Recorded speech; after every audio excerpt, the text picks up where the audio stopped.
اسلام سے پہلے کے حالات دیکھیں نا عورتوں کے بارے میں، تو حیثیت کیا تھی کہ وہ مردوں کی خواہشات پورا کرنے کے لیے کھلونا تھیں۔ عورتیں دن رات مردوں کی خدمت کرتی، محنت مزدوری بھی عورتیں کرتی، اور جو کچھ کماتی وہ مردوں کو دے دیا کرتی، مگر وہ ظالم مرد ان عورتوں پر کچھ بھی خرچ نہ کیا کرتے، عورتوں کو جانوروں کی طرح مارتے پیٹتے تھے، ذرا ذرا سی بات پر عورتوں کے کان، آنکھ اور ناک کاٹ دیا کرتے تھے، عورتوں کو دردناک سزائیں دے کر قتل کر دیا کرتے۔ باپ کے مرنے کے بعد جس طرح اس کے لڑکے جائیداد کے مالک ہو جاتے تھے، اس طرح اپنے باپ کی بیوی یعنی اپنی ماں کے بھی مالک ہو جاتے تھے۔ معاذ اللہ اپنی ماں کو لونڈی بنا کر رکھتے تھے۔ اللہ اکبر۔ عورتوں کو ان کے ماں باپ، بھائی بہن، شوہر کی میراث میں کوئی حصہ نہیں ملتا تھا۔ عورتیں کسی چیز کی مالک نہیں ہوتی تھیں۔ عرب کے بعض قبیلوں میں تو یہ ظالمانہ دستور تھا کہ بیوہ ہو جانے کے بعد عورتوں کو گھر سے باہر نکال کر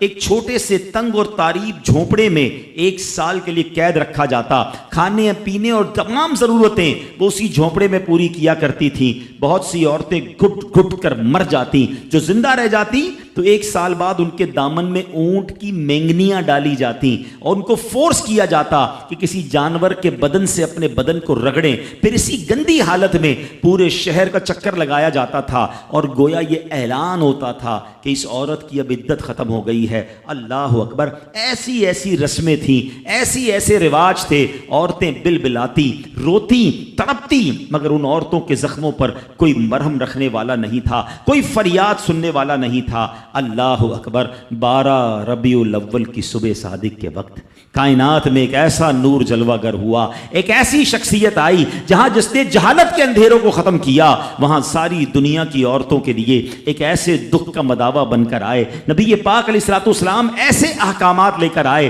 اتنی پیاری شریعت اور مذہب لے کر آئے جس میں اللہ کے دین نے عورتوں کو ایسا مقام عطا کیا کہ سبحان اللہ، عورتوں کی قسمت کا ستارہ چمک اٹھا۔ اسلام کی بدولت ظالم مردوں کے ظلم و ستم سے کچلی اور روندی ہوئی عورتوں کا درجہ اس قدر بلند ہوا کہ عورت معاملات زندگی اور موت کے ہر مرحلے پر عورت کو باوقار مقام حاصل ہوا۔ مردوں کی طرح عورتوں کے بھی حقوق جو ہے وہ بیان کیے گئے، عورتوں کی حفاظت کے لیے احکام خداوندی نازل ہوئے، عورتوں کو مالکانہ حقوق مل گئے، عورتیں اپنے مہر کی رقموں، اپنی تجارتوں، اپنی جائیدادوں کی مالک بنا دی گئیں، اپنے ماں باپ، بھائی بہن، اولاد اور شوہر کی میراثوں کی وارث قرار دی گئیں۔ الغرض وہ عورتیں جو مردوں کی جوتیوں سے بھی زیادہ ذلیل و خوار تھیں، انتہائی مجبور و لاچار تھیں، وہ مردوں کے دلوں کا سکون اور ان کی گھروں کی ملکہ بن گئیں۔ چنانچہ قرآن مجید صاف لفظوں میں خواتین کے، عورتوں کے حقوق بیان کرتے ہوئے ارشاد فرماتا ہے،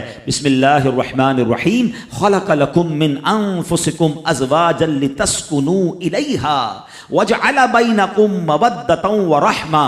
قرآن کہتا ہے، ترجمہ کنز الایمان، تمہارے لیے تمہاری جنس سے جوڑے بنائے کہ ان سے آرام پاؤ اور تمہارے آپس میں محبت اور رحمت رکھی۔ اب کوئی مرد نہ عورتوں کو مار پیٹ سکتا ہے، نہ ان کو گھروں سے نکال سکتا ہے، اور نہ کوئی ان کے مال و اسباب یا جائیدادوں کو چھین سکتا ہے، بلکہ ہر مرد پر مذہبی طور پر عورتوں کے حقوق ادا کرنے لازم ہیں۔ اللہ اکبر۔ گویا اسلام نے ظلم کا دروازہ بند کر دیا، کبھی ماں کے روپ میں، کبھی بیٹی کے روپ میں، کبھی بہن کے روپ میں، تو کبھی زوجہ کے روپ میں۔ اللہ اکبر۔ عورت کو ایک ایسا مرتبہ عطا فرما دیا کہ عورت کسی بھی روپ میں ہو، جب بھی اس کے جناب حقوق تلف کیے جائیں گے، نا انصافی کی جائے گی، اسلام وہاں پر اپنا کردار ادا کرتا ہے۔